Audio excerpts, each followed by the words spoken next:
વિદ્યાર્થી મિત્રો, હવે આપણે લેક્ચર સ્ટાર્ટ કરીએ. નેટ પ્રોબ્લેમને લીધે થોડા લેટ જોડાયા છીએ.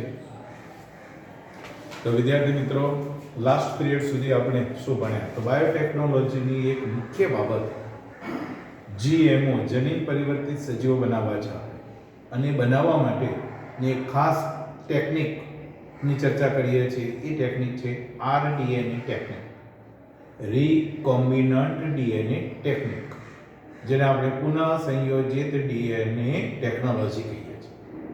આ ટેકનોલોજીના વિદ્યાર્થી મિત્રો 3 સ્ટૂલ હતા, એને કે 3 ઉપકરણ હતા. આ 3 સ્ટૂલમાં 2 ઉપકરણો આપણે ભણી ગયા.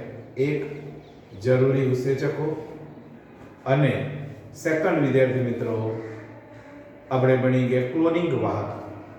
આજે આપણે ત્રીજા ઉપકરણની ચર્ચા કરવાની છે. ચલો, ક્લોનિંગ વાહકોમાં વિદ્યાર્થી મિત્રો કે વાહકો ક્લોનિંગ કરવા માટે સક્ષમ હોવા જોઈએ. એટલા માટે કેટલીક વિશેષતાઓ ભણ્યા હતા કે દરેક વાહક જોડે પોતાનું સ્વયંજનન ઉત્પત્તિ સ્થાન હોવું છે. બીજી વાત કરી હતી કે આપણે એને પુનઃસંયોજિત અને બિન પુનઃસંયોજિતને અલગ કરવા વિદ્યાર્થી મિત્રો એની અંદર પસંદગીમાન રેખા સિલેક્ટર માર્કર હોવા જોઈએ.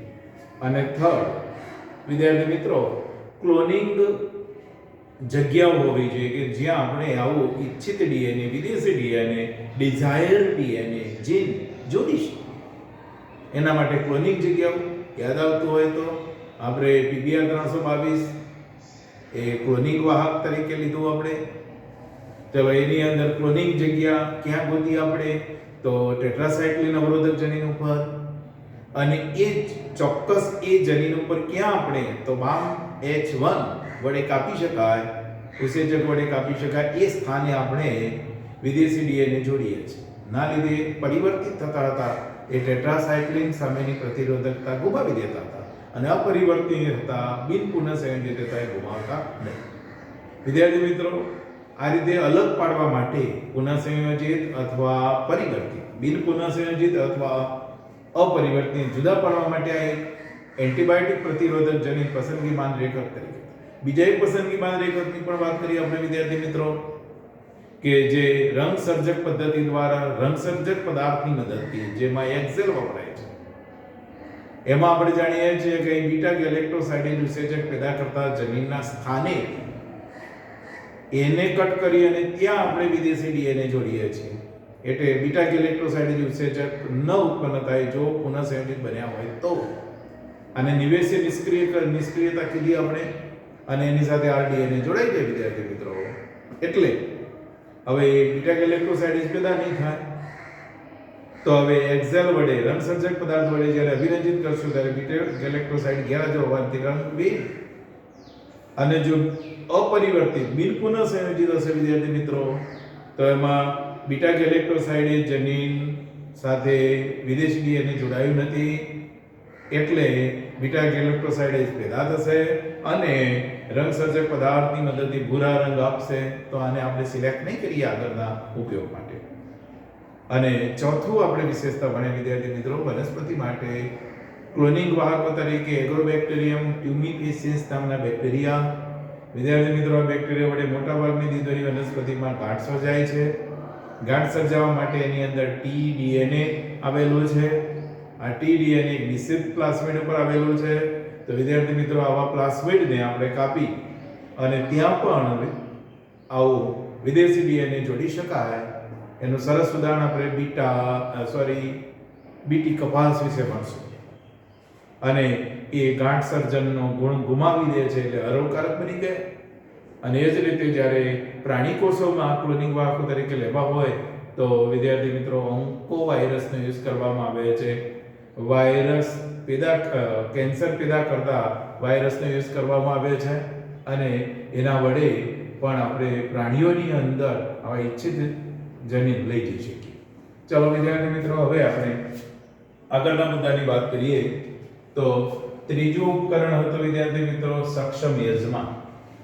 હવે જે કંઈ આપણે RDNA બનાવ્યું વિદ્યાર્થી મિત્રો, એ RDNA ને જ્યાં સુધી કોઈ ચોક્કસ સજીવમાં નહીં દાખલ કરીએ વિદ્યાર્થી મિત્રો ત્યાં સુધી જીએમઓ નહીં બને અને આપણો જે ઉદ્દેશ છે આ ટેકનોલોજીને સોલ્વ નહીં થાય. તો એટલા માટે યજમાનમાં આરડીએનએ ને દાખલ કરવું માટે આરડીએનએ નો સજીવમાં રૂપાંતર કરવાની વાત અહીં છે. તો હવે પ્રશ્ન એ થાય કે ભાઈ આરડીએનએ જેને આપણે પુનઃ સંયોજિત ડીએનએ કહીએ છીએ, પુનઃ સંયોજિત જનીન કહીએ છીએ. વિદ્યાર્થી મિત્રો આ ડીએનએ છે એટલે જલાનુરાગી છે, હાઇડ્રોફિલિક છે. એટલે આપણે કોઈ પણ કોષની ચાહે વનસ્પતિ કોષ લઈએ, પ્રાણી કોષ લઈએ કે બેક્ટેરિયા, દરેકનો એક કોષ રસપટલ હોવાનું, મેમ્બ્રેન હોવાનું, પીએમ હોવાનું, પ્લાઝ્મા મેમ્બ્રેન. અને જાણીએ છીએ કે પ્લાઝ્મા મેમ્બ્રેન માંથી પસાર થઈને અંદર આ ડીએનએ નથી જઈ શકવાનું, કારણ જલાનુરાગી છે. જો જલ પ્રતિરાગી હશે, હાઇડ્રોફોબિક હશે તો જઈ શકશે. આ તો હાઇડ્રોફિલિક છે એટલે નહીં જઈ શકે. તો આપણે આરડીએનએ ને અંદર ઘુસાડવા માટે આવો કોઈ પણ જે યજમાન કોષ, બેક્ટેરિયલ કોષ હોય, પ્રાણી કોષ હોય કે વનસ્પતિ કોષ હોય, એને આરડીએનએ ને સ્વીકારવા માટે, ગ્રહણ કરવા માટે આપણે એને ઉપર કેટલીક પ્રક્રિયાઓ કરાવવી પડે અને આ રીતે સ્વીકારવા માટે સક્ષમ બને માટે એને સક્ષમ યજમાન તરીકે બોલવામાં આવે છે. ચલો આના માટે હવે જુદી જુદી ટેકનિક્સની મદદથી આપણે આરડીએનએ ને અંદર દાખલ કરવા માટેની પદ્ધતિઓ વાપરી શકાય. કારણ ક્લિયર છે કે આરડીએનએ અંદર જઈ શકવાનું નથી, જલાનુરાગી છે, એટલા માટે અંદર નથી. ચલો એમાંની એક પદ્ધતિ એવી છે વિદ્યાર્થી મિત્રો કે આપણે આવા કોષની આજુબાજુ Ca+2 નું દ્રાવણ રાખીએ. વિદ્યાર્થી મિત્રો વિચારજો, આપણે વધુ ડીપમાં નહીં પણ જે મેઇન સૈદ્ધાંતિક બાબતોની જ વાત કરવાની છે. Ca+2 નું દ્રાવણ રાખીશું. આજુબાજુ બીજું શું હશે? આરડીએનએ હશે. હવે માની લો કે આ હવે યજમાન કોષ એ બેક્ટેરિયલ કોષ છે. તો બેક્ટેરિયલ કોષમાં કે વનસ્પતિ કોષમાં તો વધારાની સેલ વોલ પણ હશે. ચલો એના દ્વારા અંદર એને જશે.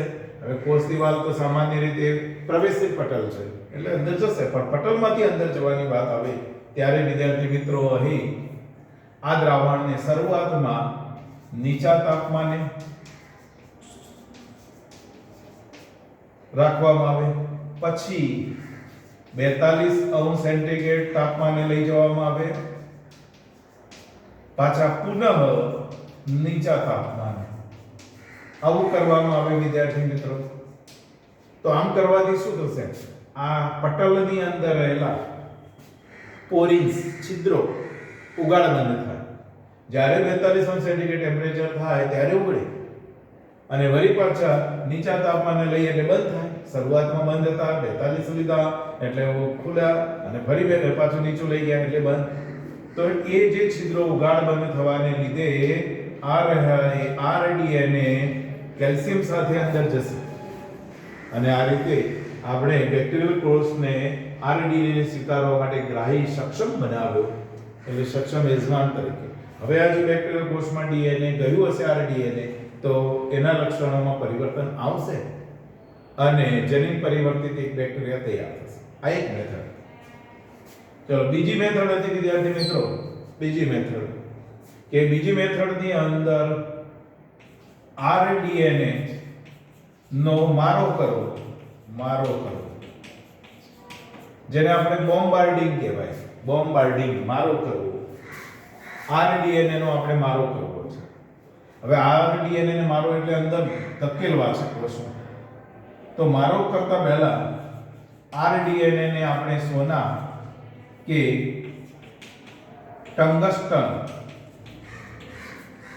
ધાતુના લઘુ તીવ્રીય અથવા લઘુ વેગીય કણો થી આવરિત કરવા. યાદ રાખજો, સોના કે ટંગસ્ટનના લઘુ વેગીય કણો થી આવરિત કરીએ, મતલબ કે આની સાથે એવા ઘટકો જોડી દઈએ અને એને વિદ્યાર્થી મિત્રો વિચારો કે આવી એક સિરિંજ જેવો ભાગ લઈએ, સિરિંજ જેવો ભાગ, અને એની અંદર આમ ધક્કો મારવા માટેની આ વ્યવસ્થા. હવે આની અંદર શું ભર્યા છે વિદ્યાર્થી મિત્રો? તો RDNA ભર્યા છે. પણ એ RDNA બધા છે એને પરતે આપણે ટ્રીટમેન્ટ આપી અને એની સાથે ટંગસ્ટન કે સોનાના લઘુ વેગીય કણોનો થોડાક જોડી દીધા છે, આવરિત કર્યા છે એમ કે ચાલે. ચલો હવે આવું સાધનને આપણે આમ કોષની નજીક લાવી અને એને આપણે આમ ધક્કો મારવા પ્રયત્ન કરીએ. હવે વિદ્યાર્થી મિત્રો, અને ધક્કો મારવા પ્રયત્ન કરીએ તો શું હાલત થશે વિદ્યાર્થી મિત્રો? તમને ખબર છે કે અહીંથી એ કણો ધક્કો મારો કર્યો કહેવાય અને અંદર ગયો. માટે આને કહેવામાં આવે છે વિદ્યાર્થી મિત્રો જીન ગન તરીકે બોલવામાં આવે છે, જનીન સ્ફોટક અથવા બંદૂક તરીકે. તો ચલો આ રીતે મારો કરવાની વાત છે, જેને બીજા શબ્દમાં જૈવ પ્રાક્ષેપિકી તરીકે બોલવામાં આવે છે. આવી એક ટેકનિક દ્વારા પણ અંદર. આ બીજી બાબત થઈ વિદ્યાર્થી મિત્રો. ત્રીજી બાબતની વાત કરું હું કે ત્રીજી બાબતમાં સૂક્ષ્મ અંતઃક્ષેપણ, એટલે આને અંગ્રેજીમાં આપણે કહીએ કે ભાઈ માઇક્રો ઇન્જેક્શન. અને માઇક્રો ઇન્જેક્શન તરીકે ગ્લાસ નીડલ કે માઇક્રો પીપેટનો યુઝ કરવામાં આવે છે, કે ગમે તેનો યુઝ કરવામાં આવે. ટૂંકમાં એવી ગ્લાસ નીડલ જે પોલી છે, માઇક્રો પીપેટ પોલી છે, માની લો કે આવી, અને આની અંદર RDNA ને ભરી નાખવામાં આવે અને એના વડે ધક્કો મારવાનો છે, એટલે એને માઇક્રો ઇન્જેક્શન એવી પદ્ધતિ કીધી. હવે સામાન્ય રીતે આ પદ્ધતિ પ્રાણી કોષ માટે વધુ ઉપયોગી છે, પ્રાણી કોષ માટે. અને સેકન્ડ બાબત કે કોષ કેન્દ્રમાં RDNA ને દાખલ કરી શકીએ આપણે, RDNA દાખલ કરવા. તો વિદ્યાર્થી મિત્રો, યજમાન કોષ માની લો કે પ્રાણી કોષ છે, યજમાન કોષ તરીકે પ્રાણી કોષ છે, અને એની અંદર આવી ગ્લાસ નીડલ આ રીતે પ્રયત્નો કરવામાં આવે અને એની અંદર કણો હોય તો આ રહે એનો કોષ કેન્દ્ર ન્યુક્લિયસ છે. ચલો એની અંદર ધકેલી કરી શકાય. ચોથી એક માથાળ એવી કીધી કે ભાઈ અરોગકારક બેક્ટેરિયા કે બેક્ટેરિયોફેજ લઈએ, બેક્ટેરિયોફેજ ની મદદથી પણ યાદ લઈ રાખજો કે આ બેક્ટેરિયા છે. આ બેક્ટેરિયા ઉપર જે વાયરસ, પણ એવા વાયરસની પસંદગી કરીએ કે આ બેક્ટેરિયા પર રોગ ન કરે, અરોગકારક. તો ચલો આપણે એ વાયરસના DNA સાથે જોડીને પણ અંદર લઈ જઈ શકીએ અને એ રીતે બેક્ટેરિયાની અંદર આ રીતે આપણો ઇચ્છિત RDNA ઘુસાડીશું. તો અરોગકારક બેક્ટેરિયા પ્રાણી કોષ કે વનસ્પતિ કોષ માટે લઈ જઈએ આપણે, કે આ વનસ્પતિ કોષ કે પ્રાણી કોષ છે યજમાન. હવે એના ઉપર બેક્ટેરિયાનો મારો કરીએ આપણે, અને બેક્ટેરિયા અરોગકારક એટલે રોગ ન કરે પણ આપણું ઇચ્છિત DNA લઈ જવા માટે. આવી 4 બાબતો આપણી બુકમાં છે. એ સિવાય પણ વિદ્યાર્થી મિત્રો આપણે બીજી 2 બાબતની વાત કરીએ, અને બીજી 2 બાબત છે વિદ્યુત ખડકાર આપવા, અને બીજી બાબત છે વિદ્યાર્થી મિત્રો મેદસ્વીકરણ. આવો એક શબ્દ બોલાય છે કે વિદ્યાર્થી મિત્રો આવા કોષની અંદર આપણે આવા યજમાન કોષ લઈએ, એની આજુબાજુ RDNA રાખીએ વિદ્યાર્થી મિત્રો, અને આપણે આખા એક માધ્યમની અંદર કોષવાળો ટોપ છે, આજુબાજુ RDNA છે લોટો, અને હવે આની અંદર આપણે એક છેડે ધન વીજભાર, બીજે છેડે નેગેટિવ વીજભાર એમ વિદ્યુત ખડકાર આપીએ, એટલે આના ઉપર પટલ ઉપર એક અસર થશે અને પટલમાં રહેલા છિદ્રો ઉગાડવાનું થશે. જ્યારે વીજકીય ચમકાર અથવા વીજભાર આપીશું ત્યારે ખુલશે, જેવો બંધ કરશો એટલે પાછા બંધ થઈ જશે, પાછા એમ વારંવાર વિદ્યુત થડકાર આપવામાં આવે તો વિદ્યાર્થી મિત્રો પટલના છિદ્રો ઓગાળ બંધ થાય એટલે આરડીએ ની અંદર દાખલ થઈ શકે. આ એક મેથડ. અને મેદસ્વીકરણ મેથડની અંદર વિદ્યાર્થી મિત્રો માની લો કે આરડીએનએ છે. આરડીએનએ પર લિપિડનું આવરણ લગાડી દેવામાં આવે. લિપિડનું આવરણ. હવે વિદ્યાર્થી મિત્રો લિપિડ દ્રવ્ય એ જલ પ્રતિરાગી હાઇડ્રોફોબિક છે અને જાણીએ છે કે પટલના બંધારણમાં રહેલા લિપિડના જે ઘટકો એ પણ જલ પ્રતિરાગી, એટલે વિદ્યાર્થી મિત્રો અંદર દાખલ થવા મદદ કરશે. ઓન્લી આરડીએ ની લઈએ તો જલાનુરાગી છે, પણ હવે આ બહારની તરફ આપણે લિપિડનું આવરણ લગાડી દીધું એટલે જલ પ્રતિરાગી થઈ ગયા અને જલ પ્રતિરાગી બનવાને લીધે પટલમાંથી અંદર જઈ શકે. તો વિદ્યાર્થી મિત્રો આવી કોઈ પણ મેથડ હોય આપણે આરડીએ ની આવા ઈચ્છિત યજમાન કોષમાં દાખલ કરશું અને એ માટે યજમાન કોષને આપણે તૈયાર કરવા માટે આરડીએ ને સ્વીકારવા માટે સક્ષમ બનાવીએ એટલે સક્ષમ યજમાન કોમ્પોનેન્ટ બોન્ડ તરીકે બોલવામાં આવે છે વિદ્યાર્થી મિત્રો. ચલો હવે વિદ્યાર્થી મિત્રો આપણો એક મુદ્દો પૂરો થયો અને હવે આપણે એક બીજો ટોપિક શરૂ કરશું.